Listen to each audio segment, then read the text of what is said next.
பதிவுக்குள்ள போறதுக்கு முன்னாடி நம்ம சேனலுக்கு புதுசா யோகராஜ் சாந்தரூபன் அவர்கள் நம்ம சேனலுக்கு புதுசா மெம்பர் ஆட் ஆயிருக்கீங்க, ரொம்ப ரொம்ப நன்றி.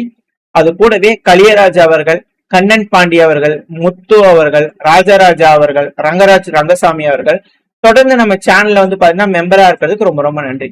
உங்களோட அன்பாதரவும் எனக்கு எப்ப இருக்குன்ற நம்பிக்கையில எந்த ஒரு டிலேயுமே இல்லாம பதிவுக்குள்ள போயிடலாம். ரஷ்யாவோட first deputy prime minister Denis Manturov அவர்கள் வந்து பாத்தீங்கன்னா நம்ம இந்தியாவுக்கு வந்திருக்கிறாரு. அஜித் டோவால் அவர்கள், நம்மளோட நேஷனல் செக்யூரிட்டி அட்வைசர், அப்புறம் ஜெய்சங்கர் அவர்கள் எல்லாத்தையும் புது டெல்லியில வச்சு வந்து பண்ணா மீட்டிங் போட்டிருக்காங்க. மிக முக்கியமான முடிவுகள் எட்டப்பட்டிருக்கு. இருக்கக்கூடிய எனர்ஜி கிரைசிஸ், இது போல பல விஷயங்கள் வந்து பண்ணா பேசிக்கிறாங்க. நம்ம நாடும் ரஷ்யாவும் உறவுகள் மேம்படுத்துறதுக்கு பல விஷயங்கள் வந்து பண்ணா பேசிக்கிறாங்க அப்படிங்கிற செய்திகள் வந்துகிட்டு இருக்கு. அது கூடவே நம்ம சேனல்ல கமெண்ட் செக்ஷன்ல சொல்லியிருந்தீங்க, இந்தியாவில நடக்கக்கூடிய செய்தியை பாருப்பா அப்படிங்கிறது போல. நம்ம முன்னாடி வந்து பாத்தீங்கன்னா நம்ம இந்தியா நியூஸ் கவர் பண்ணியிருந்தோம். பட் அதுக்கு பெருசா எந்த ஒரு வரவேற்புமே இல்லை. ஸோ அதனாலதான் பியூரா வந்து பாத்தீங்கன்னா ஜியோ பாலிட்டிக்ஸ் அப்படிங்கிறது போல நம்ம இதுல பெருசா பேசிக்கிட்டு இருக்கோம். அது மட்டுமே எனக்கு தெரிஞ்ச ஒரு ஆஸ்பெக்ட்ல நான் உங்களுக்கு கவர் பண்ணி கொடுத்துக்கிட்டு இருக்கேன். ஸோ செய்திகள் இது போல போட்டுட்டு இருக்கேன். நான் ஒருத்தன் தான் இருக்கேன், இன்னொரு சேனல் இருக்கு. ஸோ மேபி அதுல நான் உங்களுக்கு இதுக்கப்புறம் வந்து பாத்தீங்கன்னா இந்தியா ரிலேட்டடான செய்திகள்லாம் அந்த சேனல்ல போட பாக்குறேன். ஏன்னா ரெண்டுக்கும் செக்ரிகேஷன், டிஃபரன்சியேஷன் அந்த போல எதுவுமே இல்லை. இதுல வர நியூஸ் அதுல வர நியூஸ் ஒரே மாதிரி இருக்கனால கன்ஃபியூஷன் ஆயிடுது. ஸோ இது போல விஷயங்கள் இருக்கிறதுனால நம்ம செக்ரிகேட் பண்ணலாம். இதுக்கப்புறம் உங்களுக்கு இந்தியா நியூஸ்ல வந்து பண்ணா மிக முக்கியமான நியூஸஸ் இது போல வரலாம், அதுல பார்க்கலாம். பட் இது போல டிஃபென்ஸ் ரிலேட்டடா பல நாடுகள் சம்பந்தப்பட்ட விஷயங்கள் அப்படின்னா நம்ம இந்த சேனல்ல பாக்குறோம். பியூரா இந்தியா ரிலேட்டட் செய்தியில அந்த சேனல்ல பாக்கலாம். ஸோ கோச்சுக்கு மாட்டீங்கன்னு நினைக்கிறேன். செந்தில் டிகோஸ் அந்த சேனலோட லிங்கும் கீழே இருக்கு. கண்டினியூவா போட முடியல, கொஞ்சம் பிரச்சனைகள் இருக்கனால கூடிய சீக்கிரம் தான் ரெடி பண்ணிடுவேன். அந்த சேனலே தொடர்ந்து வீடியோக்கள் வர ஆரம்பிச்சு. கோச்சுக்க மாட்டீங்கன்னு நினைக்கிறேன்.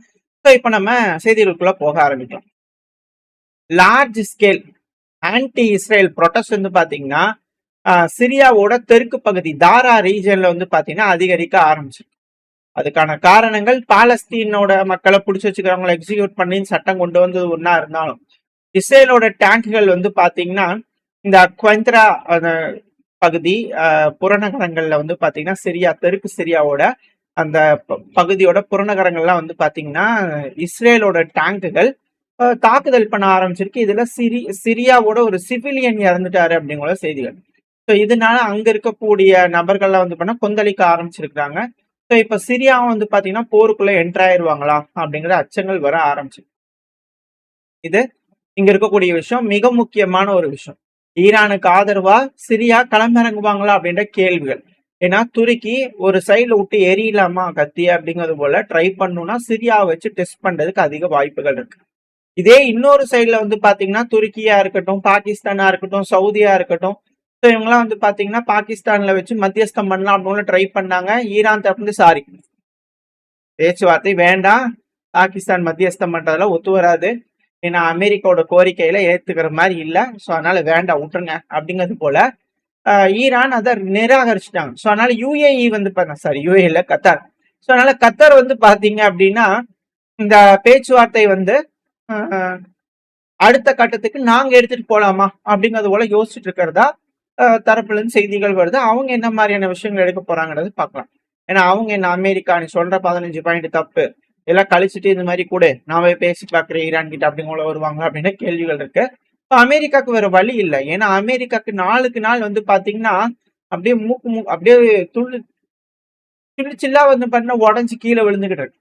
அப்படியே இந்த பாய்ஸ் படம் நினைக்கிறேன், அப்படியே மூக்கறந்து கீழே விழுது இல்லையா, ஞாபகம் வந்துச்சு.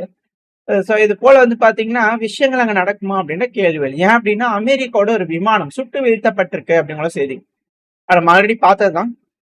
அந்த F-15 ரக விமானம் அப்படிங்கறத கன்ஃபார்ம் பண்ணிக்கிறாங்க. அதுவும் அதோட உதிரி பாகங்கள் ஈரானோட மத்திய பகுதியில வந்து பாத்தீங்கன்னா கண்டெடுத்திருக்காங்க. ஸோ அந்த விமானத்தோட உதிரி பாகங்கள்லாம் அங்க இருக்கு. ஸோ அதுல 2 விமானிகள் ஓட்டிட்டு இருக்கக்கூடிய ஓட்டுநர், அதுக்கப்புறம் பின்னாடி இருந்து இயக்கக்கூடிய நபர், இந்த 2 பேரும் வந்து பாத்தீங்கன்னா அதுல இருந்து இஜெக்ட் ஆயிருக்கிறாங்க. ஆனா 2 பேரும் ஒன்னா இருக்கிறாங்களா அப்படிங்கிற கேள்விகள். இதுல ஒரு நபரை மீட்டெடுத்ததா சில மீடியாக்கள் கவர் பண்றாங்க. பட் ஆனா இல்ல, இன்னும் 2 பேத்தையும் கண்டுபிடிக்க முடியல அப்படிங்கிறது போல. இதுல என்னன்னா அந்த F-15 கிராஸ் ஆன சைட்டுக்கு பக்கத்துல எல்லாம் வந்து பாத்தீங்கன்னா F-35 ரக விமானம், MQ-9 ரீப்பர் ட்ரோன்கள், இது போல ட்ரோன்கள் வந்து பாத்தீங்கன்னா அந்த பகுதியில தொடர்ந்து சர்ச் ஆபரேஷன்ல ஈடுபட்டுக்கிட்டே இருக்கு. அது ரொம்ப தாழ்வா ஹெலிகாப்டர்களா இருக்கட்டும், F-15 ரக விமானங்கள் எல்லாமே வந்து பாத்தீங்கன்னா அந்த இடத்துல வந்து பண்ண பறந்துகிட்டே இருக்கு. F-16 ரக விமானங்கள் பறந்துகிட்டு இருக்கு. சர்ச் அண்ட் ரெஸ்கியூ ஆபரேஷன்ல இறங்கியிருக்காங்க அப்படிங்கிறது போல. இதுல எப்படி ஈரான் கிட்ட வந்து பாத்தீங்கன்னா பேசிட்டு ஏதோ ஒண்ணு நடந்துட்டு பேக் சேனல் டாக்ஸ்ல ஏதோ ஒண்ணு நடந்திருக்குமா அப்படிங்கிற கேள்விகள். ஏன்னா இந்த அளவுக்கான அசெட்ஸ் உள்ளே இறங்கி இருக்கே ஈரானுக்குள்ள அப்படிங்கிறது போல. ஒருவேளை லேண்டிங் ஆபரேஷனுக்கு இந்த ஒரு சர்ச் ஆபரேஷனை பேஸா பயன்படுத்துவாங்களாம். ஏன்னா சர்ச் ஆபரேஷன் அப்படிங்கிறது வந்து பாத்தீங்கன்னா ஈரானோட தென்மேற்கு பகுதிகள் போயர் அகமத் ப்ராவின்ஸ்ல வந்து பாத்தீங்கன்னா இருக்கக்கூடிய பகுதிகள்ல ரொம்ப தாழ்வா வந்து பாத்தீங்கன்னா பறந்துகிட்டு இருக்கு அப்படிங்கிற விஷயங்கள். அதெல்லாம் அடிக்கிறாங்க அப்படின்னா ஏன் இன்னும் ஈரான் இதை அடிக்கல அப்படின்ற கேள்விகள் இருந்துச்சு. அப்படி பார்க்கும்போது இணையதளத்துல ஒரு ஹெலிகாப்டரை ஈரான் அடிச்சுட்டாங்க அப்படிங்கிறது போல இமேஜ் வருது. இது வெரிஃபை பண்ண முடியல. ஈரானோட சோர்ஸ்லயும் சரி, இதை டெலகிராம்ல வரக்கூடிய விஷயம் தான், கன்ஃபார்ம் பண்ண முடியல. பட் ஆனா ஒரு ஹெலிகாப்டர் சுட்டுட்டாங்க, close range air defence system வச்சு வந்து பண்ணா சுட்டுட்டாங்க அப்படிங்கிறது போல.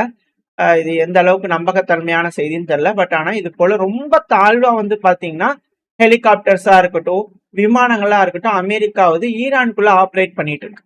இதுல இருந்து என்ன தெரியுது அப்படின்னா, ஒண்ணு ஈரான் எல்லாத்தையும் பதுக்குறாங்க.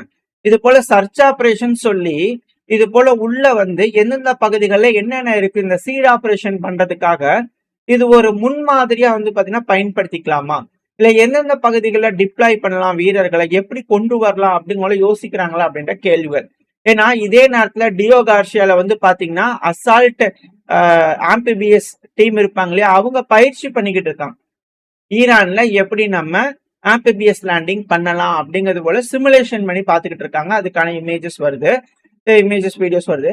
இதுல அதுல இருக்கக்கூடிய விஷயத்தை வச்சு பார்க்கும்போது ஒரு ஸ்ட்ராட்டஜி தெளிவா புரியுது அப்படிங்கிறது போல அனலிஸ்டோட கருத்துக்கள். என்ன அப்படின்னா, நார்மலா இது போல இமேஜ் வச்சு பார்த்தாலே என்ன எதுங்க சொல்லுவாங்க இல்லையா.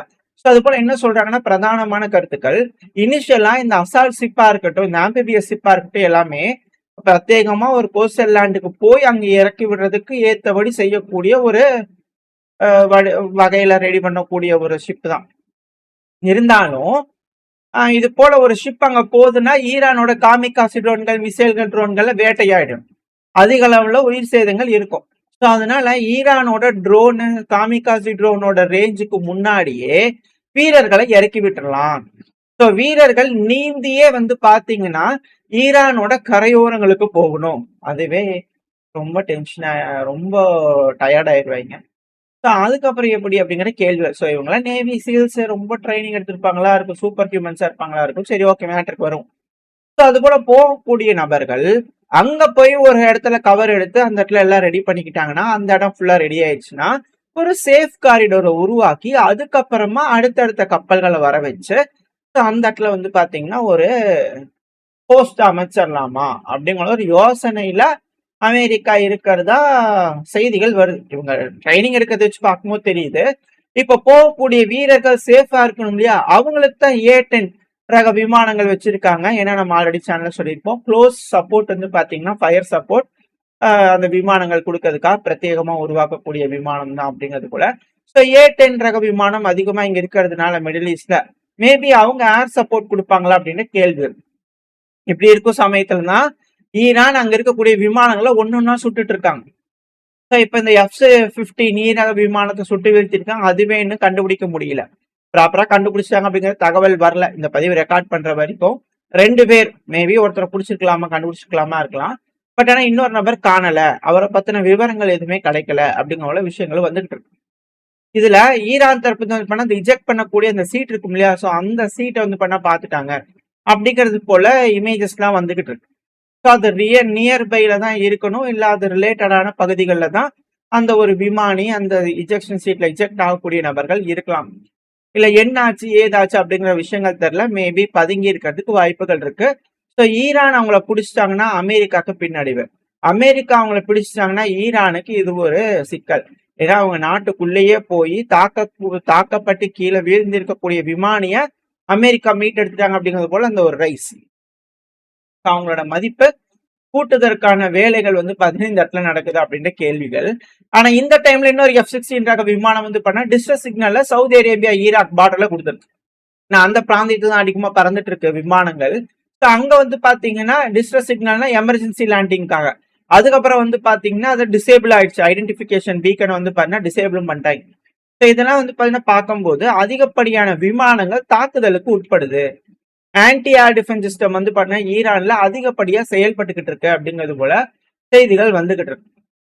இதுல மேன் பேட்ச் வச்சு யூஸ் பண்றாங்கன்னு சொல்றாங்க. நிறைய மாடிஃபிகேஷன் இருக்கு அப்படிங்கிற இதுல F-35 சொல்றதுக்கான ரீசனும் பலது சொல்றாங்க. அதாவது F-35 ஸ்டெல்த் தாங்க. பட் ஸ்டெல்த் இருந்தாலும் ரேடாரை வந்து பாத்தீங்கன்னா அலைகளை வந்து அது உள்வாங்கிக்குது. இப்போ ஒரு மிசைல் வந்தாலும் ரேடார் அலைகளை வெளியிடுற மாதிரியான மிசைல்களா இல்ல எப்படி ட்ராக் பண்ணுங்கிறத வச்சு உள்ள விமானி ஓட்டிட்டு இருக்கிறவளுக்கு கொஞ்சம் ப்ரியாரிட்டியா ட்ராக் பண்றதுக்கு ஐடென்டிஃபை பண்றதுக்குலாம் நிறைய அட்வான்டேஜஸ் எல்லாம் இருக்கு. இதுல என்ன ஒரு விஷயம் அப்படின்னா ஹீட் சீக்கிங். அதாவது என்னதான் விமானமா இருந்தாலும் என்னதான் வந்து அவங்க 3D நாசல் கொடுத்திருந்தாலும் என்னதான் செஞ்சிருந்தாலும் அதுல இருந்து வரக்கூடிய ஹீட் சிக்னேச்சரை மோப்பம் பிடிச்சி மிசைல் வந்து அடிக்குதுன்னா அது அடிக்கும் தான். அந்த அளவுக்கு ஸ்டெல்த் இல்ல. ஹீட் சிக்னேச்சரை பிடிச்சதுன்னா அடிக்கும் தான். இந்த இடத்துல ஒரு வீக்னஸ் இருக்கு. இதை ஈரான் கையாளுறாங்களா அப்படிங்கிற ஒரு யோசனைகளை பல அனலிஸ்ட்கள் பேசிட்டு இருந்தாங்க. இதுக்கு முன்னாடி F-35 சுட்டுட்டோம் அப்படிங்கிறது போல ஈரான் கிளைம் பண்ணும்போது அதுக்கான காரணம் இதுவா இருக்கலாம் அப்படிங்கிறது போல. ஸோ இப்ப இருக்கக்கூடிய சூழ்நிலையை வச்சு பார்க்கும்போது அமெரிக்காவுக்கு சிக்கல்கள் அதிகரிச்சிருக்கு. ஆனா அட் த சேம் டைம் அமெரிக்காவும் வந்து பாத்தீங்கன்னா ஈரான்ல ஆம்பிபியஸ் லேண்டிங் செய்யறதுக்கும் ட்ரை பண்ணிக்கிட்டு இருக்காங்க. எந்த மாதிரியான விளைவுகளை கொடுக்க போகுது அப்படிங்க தெரியல. எந்த பகுதிகள், அதுவும் குறிப்பா இந்த ஈரானோட அந்த ஸ்ட்ரைட் ஆஃப் ஹார்மோஸ் பகுதியில் இருக்கக்கூடிய தீவுகள், அப்புறம் அங்க இருக்கக்கூடிய பகுதிகளை பிடிக்கிறதுக்கு வாய்ப்புகள் அதிகம் அப்படின்னு சொல்றாங்க. நடக்குதா என்னன்றது வெயிட் பண்ணி பார்க்கலாம். இந்த டைம்ல ஈரான் செமையான பதிலடிகள் இந்த பேச்சுலயே வந்து பாத்தீங்கன்னா பேசிக்கிட்டு இருக்காங்களே அமெரிக்கா. சோ அதற்கு ஏற்ப ஈரானோட பார்லிமெண்ட் ஸ்பீக்கர் இருக்கா இல்லையா கலிபாஃப் அவர்கள், சோ அவர் தரப்புல என்ன சொல்லியிருக்கிறார் அப்படின்னா ஈரானை தொடர்ந்து 37 முறை வந்து பாத்தீங்கன்னா தோக்கடிச்சாச்சு அப்படிங்கிறது போல சொல்லிட்டு இருக்கிறாங்க. இது போல ஒரு பிரில்லியண்டான நோ ஸ்ட்ராட்டஜி வார், அதாவது ஸ்ட்ராட்டஜியே இல்லாம என்ன செய்ய போறோம் ஏது செய்ய போறோம்னு எந்த ஒரு எண்ணமே முன் அனுபவம் அதை பத்தின விஷயங்கள் எதுவுமே இல்லாம போருக்குள்ள என்டர் ஆகக்கூடிய அமெரிக்கா இருக்காங்க இல்லையா, அமெரிக்கா நம்ம சொல்ல நோ ஸ்ட்ராட்டஜி வார். எதுக்காக சொன்னாங்க? Regime change. இப்ப அதுவே டவுன் கிரேட் ஆயிடுச்சு. அதாவது ரெஜிம் சேஞ்ச் பண்றேன்னு சொல்லி உள்ள வந்த நபர்கள் எந்த ஒரு ஸ்ட்ராட்டஜியுமே இல்ல அவங்க கிட்ட இந்த போர்ல. அதாவது ஒரு நுணுக்கம் இருக்கும் இல்லையா, இது போல இப்படி போய் இப்படி செஞ்சோம்னா இப்படி ஜெயிச்சிடலாம் அப்படிங்கிற ஒரு ஸ்ட்ராட்டஜி இருக்கும் இல்லையா, வியூகம். எந்த ஒரு வியூகமே இல்லாம ஒரு போருக்குள்ள வந்து தொடர்ந்து 37 முறை ஈரான் தோத்துட்டாங்கன்னு கிளைம் பண்ணக்கூடிய நபர்கள் இப்ப என்ன சொல்லிட்டு இருக்காங்க அப்படின்னா, ஏங்க யாராவது இந்த பைலட்டை கண்டுபிடிப்பீங்களா பிளீஸ், யாராவது கண்டுபிடிங்க அப்படிங்கறது வந்து பாத்தீங்கன்னா போட்டிருக்காங்க. வாவ், என்ன ஒரு இன்கிரெடிபிளான ப்ராக்ரஸ், அப்சல்யூட் ஜீனியஸ் அப்படிங்கிற கலாச்சி தள்ளி இருக்காரு. பயங்கரமான கலாய்ப்பு. 37 முறை ஈரான் தோத்துட்டாங்கன்னு சொல்லக்கூடிய அந்த நாட்டுக்குள்ள போய் பைலட் விட்டீங்களேப்பா. சரி, ஓகே. இது போல வந்து பாத்தீங்கன்னா பேசுறவங்களுக்கு தக்க பதிலடி ஈரான் செயல்லையும் கொடுத்துட்டு இருக்காங்க அப்படிங்கிற மாற்று கருத்து இல்ல. எப்படி இருக்கும் சமயத்துல வந்து பாத்தீங்கன்னா தாக்குதல் அப்படிங்கிறது எந்த ஒரு வகையிலும் குறைச்சலா இல்ல. ஈரான் தொடர்ந்து குவைத்துல இருக்கக்கூடிய பவர் பிளான்ட், அப்புறம் டீசாலினேஷன் பிளான்ட் இருக்கு இல்லையா, அதாவது கடல் நீரை குடிநீராக மாற்றும் இடம் இருக்கு இல்லையா, சோ இது எல்லாத்தையும் வந்து பண்ண டேமேஜ் பண்ணிட்டாங்க அப்படிங்கிறத விட குவைத் மினிஸ்ட்ரி ஆஃப் எலக்ட்ரிசிட்டி தரப்புன்னு செய்திகள் வந்திருக்கு. அது கூடவே வந்து பாத்தீங்கன்னா அபுதாபியில இருக்கக்கூடிய ஒரு கேஸ் ஃபெசிலிட்டி மேல தாக்குதல் பண்ணிட்டாங்க. நாங்க டெம்பரவரியா வந்து பாத்தீங்கன்னா சஸ்பெண்ட் பண்றோம், ஏன்னா தீ விபத்து ஏற்பட்டிருக்கு அப்படின்னு சொல்றாங்க ஈரானோட தாக்குதல்னால. இது எல்லாமே பேர் இழப்புகளை பல நாடுகளோட எக்கனாமிக்கும் ஏற்படுத்தும் அப்படிங்கிற மாற்று கருத்துல. தாக்குதல் அப்படிங்கிறது ஒரு சைடு இருக்கு. அட் த சேம் டைம் ஈரான்லயே வந்து பாத்தீங்கன்னா ஒரு மிசைல் ஃபெயிலியர் ஆயிருக்கு. ஸோ ஒரு மிசைலை வந்து பாத்தீங்கன்னா லான்ச் பண்ணியிருந்துக்கிறாங்க ஈரான். ஸோ அந்த லான்ச் ஆகக்கூடிய மிசைல் வந்து பாத்தீங்கன்னா ஈரான்லயே கொஞ்சம் தூரம் வந்து பாத்தீங்கன்னா அப்படியே விழுந்திருக்கு. ஸோ இதுல ஒரு சின்ன வந்து பாத்தீங்கன்னா ஃபிளாஸும் ஈரான்ல இருக்கு. ஏன்னா புது மிசைல்கள் அப்படிங்கிற ஈரான் தப்புன்னு சொல்றாங்க. ரொம்ப நாளா வந்து பாத்தீங்கன்னா வச்சிருக்கக்கூடிய மிசைல்கள் சில நேரங்கள்ல இது போல பழுதாகிறதும் உண்டு. ஏன்னா எல்லா பொருட்களுக்கும் வந்து பாத்தீங்கன்னா ஒரு எக்ஸ்பைரி அப்படிங்கிறது போல இருக்கும் இல்லையா. ஸோ அது போல ஈரானோட மிசைல்களுக்கும் எக்ஸ்பைரி இருக்கா. ஸோ பழைய மிசைல்கள் எடுத்து ஏவும் போது அது எந்த அளவுக்கு உறுதித்தன்மையா இருக்கும் அப்படிங்கிற கேள்வி சிலர் கேட்டுக்கிட்டு இருக்காங்க, சில அனலிஸ்ட் வந்து. பட் ஒரு மிசைல் வந்து பாத்தீங்கன்னா கிராஷ் ஆயிடுச்சு ஈரானோட தெஹரானோட மேற்கு பகுதிகளில் வந்து பாத்தீங்கன்னா இது போல ஒரு விபத்து நடந்திருக்கு. இதனால வந்து என்டையரா ஈரானோட மிசைல் வேஸ்ட் அப்படிங்கிறத யோசிக்கிறா இல்லை, ஏதோ 1-2 ஃபெயிலியர் ஆகிறது தான். எல்லா இடத்துக்குமே வந்து பாத்தீங்கன்னா நடக்கக்கூடிய ஒரு விஷயம் தான். பட் ஆனா இது போல ஒரு விஷயமும் ஈரானுக்குள்ள நடந்திருக்கு அப்படிங்கிறது தான் இதுல இருக்கக்கூடிய ஒரு பாயிண்ட். ஸோ தொடர்ந்து தாக்குதல்கள் அப்படிங்கிறது நடந்துகிட்டே தான் இருக்கு. இப்படி இருக்க சமயத்துல ஹிஸ்புல்லா இடம் இருக்கிறாங்களே, அதாவது லெபனானோட தெற்கு பகுதி. ஸோ அந்த இடத்துல வந்து பாத்தீங்கன்னா மேயர் அன்னி எபில் அவர்கள் அங்க வந்து பாத்தீங்கன்னா சொல்லி இருந்துக்கிறாங்க, எங்க எல்லாம் கிளம்பி போயிருங்க, எவாக்குவேட் பண்ணிருங்க அப்படிங்கிறது போல. ஏன்னா ஈரானோட தெற்கு பகுதியிலிருந்து எல்லாம் கிளம்பி சொல்லி இஸ்ரேல் தரப்புன்னு சொல்லிக்கிறாங்களே, லிதான் 20 வரைக்கும் பிடிப்போம் அப்படிங்கிறது போல. அங்க டவுன்ல எல்லாம் வந்து பண்ண இவாக்குவேட் பண்ண சொல்லும்போது மேயர் வந்து பண்ண முடியாது, நானும் என் மக்கள் இங்கே தான் இருப்போம் அப்படிங்கிறத அவங்க தரப்புல இருந்து கிளாரிட்டி கொடுத்துருக்காங்க. ஏன்னா எங்களால போக முடியாது, இது எங்களோட பகுதி, நாங்க இங்கேயே தான் இருப்போம், நாங்க வடக்கு நோக்கி எல்லாம் போக மாட்டோம், இது எங்க பகுதி, நாங்க இங்கேயே தான் இருப்போம் அப்படிங்கிற லெபனானோட ரெட் கிராஸும் வந்து பாத்தீங்கன்னா இவாக்குவேஷன் ஆர்டர் கொடுத்து அவங்க மறுப்பு தெரிவிச்சிருக்காங்க. இதனால அந்த பகுதி, அதாவது பெய்த் ஜெபெல் டைரக்ஷன்ல இருக்கக்கூடிய லெபனான்ல இருக்கக்கூடிய தெற்கு பகுதி, இங்க இருக்கக்கூடிய மக்களுக்கு என்ன மாதிரியான விஷயங்கள் ஏற்பட போகுது அப்படிங்கிறத வெயிட் பண்ணி தான் பார்க்கணும். இஸ்ரேல் தாக்குவாங்களா, இல்ல எப்படி அங்க ரைடு அனுப்புவாங்களா, இல்ல பரவாயில்ல அப்படிங்கிறத விடுவாங்களா, என்ன நடக்க போனதை வெயிட் பண்ணி பார்த்தலாம். ஸோ இது இந்த மிடில் ஈஸ்ட்ல நடக்கக்கூடிய விஷயம். ஓரளவுக்கு வந்து பாத்தீங்கன்னா இந்த பையில பார்த்துருப்போம். ஸோ இந்த பதிவை பத்தி நீங்க என்ன நினைக்கிறீங்க? உங்களுக்கு பிடிச்சிருக்கா? பிடிச்சுன்னா லைக் பண்ணிட்டு உங்க ஃப்ரெண்ட்ஸ் நம்மளோட ஷேர் பண்ணிக்கோங்க. அது கூட மறக்காம நம்ம சேனலை சப்ஸ்கிரைப் பண்ணலாம், மறக்காம சப்ஸ்கிரைப் பண்ணிக்கோங்க. அப்பதான் நம்ம போடக்கூடிய வீடியோக்களை வச்சு யூடியூப் 4 பேருக்கு ப்ரொமோட் பண்ணும். உங்களோட அன்பாதரவு எனக்கு எப்ப இருக்கணும்னு நம்பிக்கல. அடுத்த பேர் சந்திக்க. Stay safe. பை.